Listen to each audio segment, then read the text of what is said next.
Well, I think to me, knowledge broker is someone sitting in between the content producers and the potential users, and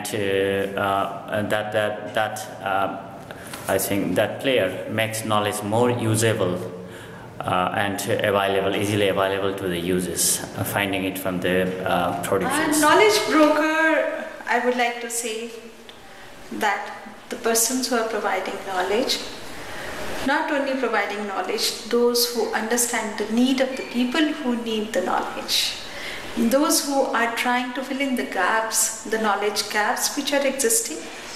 And according to my understanding, the next billion lies in the rural areas. Those need more knowledge than in the urban areas.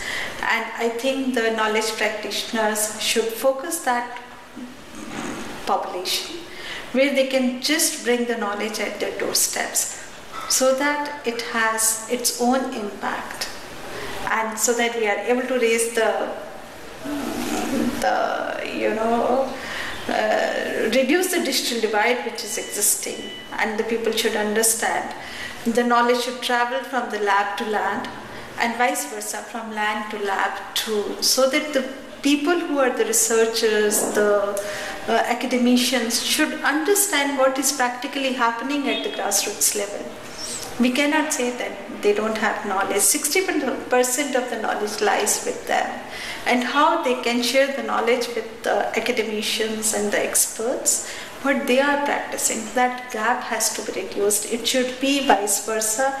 It should not be top-down. Knowledge brokering is a role that I think it's quite difficult to find, because a lot of kind of knowledge processes, information communication processes are so interrelated, and actually individuals involved in that kind of work are usually performing a number of different roles, from being an intermediary, a knowledge broker, the innovation broker, and it depends very much on where you are in a particular process. So there's a kind of temporal element to that. I'm certainly involved in such as a word that I have heard it today for the first time in this, because we don't use the term as knowledge broker. It's basically the term that we use is information outreach, information depository, archive, something like that we use. But knowledge broker as such, we try to collect the information from different sources as such, and try to put those information to other people, put out those information to other people. So knowledge broker as such is a term very bit confusing. We don't see ourselves as a knowledge broker, I don't know. We try to put the information accessible. We may try to make the information accessible to any person who wants it. Without charging any fees or any money as such, we try to, whether it's a research paper, and try to put others' information. For instance, if it's a lay person, they want to put any information, or they want to put any letter or as such, any information which they think is for public domain and of interest to the public, we put that letter. Knowledge broker means like connecting all the stakeholders to effectively create or point out the knowledge, and like promote the use of knowledge for policy making and decision making processes. I wish I would see myself, I would consider myself as a knowledge broker. For me, a knowledge broker is someone who's able to capture knowledge and make this knowledge accessible to people. So it's not only like capturing it, transferring that knowledge, but it's making it accessible, and helping people understand and put this knowledge into practice. Knowledge broker, from that's my personal understanding, is someone who intermediates between different users of information and knowledge. So it intermediates between where knowledge is being produced and where it's going to be used. So it's like an intermediary kind of institution, but the role is not only in terms of providing a bridge between different producers and users of knowledge, but also in some ways interpreting it, analyzing it, and maybe designing it to suit different users' needs and context. So I would think that is what a knowledge. a person or an individual or an organization that connects people who need knowledge to the people who have the knowledge. So maybe it can be a portal, it can be a discussion group, or it can be an individual connecting people who need access to certain information, which can be connected to people who have it.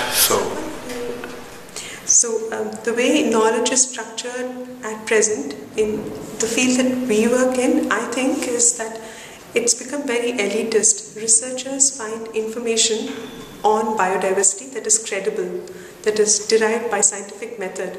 But this information is published in journals that are not accessible to people who live in areas where this biodiversity is an important aspect of their lives.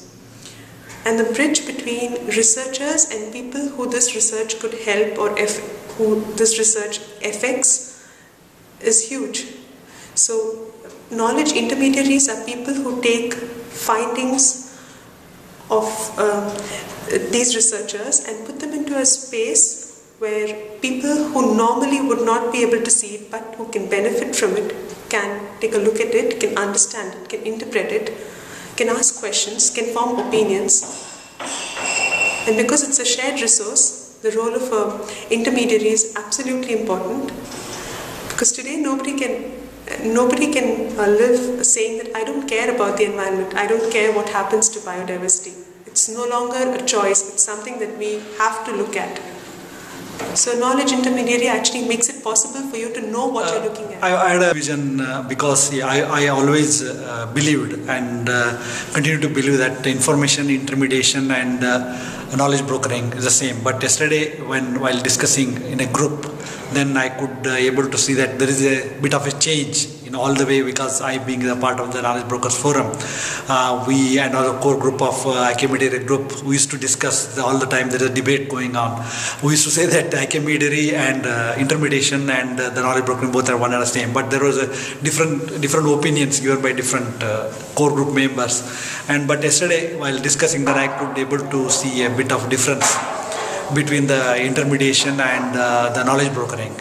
So intermediation, what I understood yesterday while discussing, is only providing access to the knowledge, not beyond that. That's what the information intermediate role is. Whereas the knowledge brokering still it takes one step further, when they are putting knowledge to work or putting knowledge to use. That's what I understood, a bit of difference about that. Wonderful.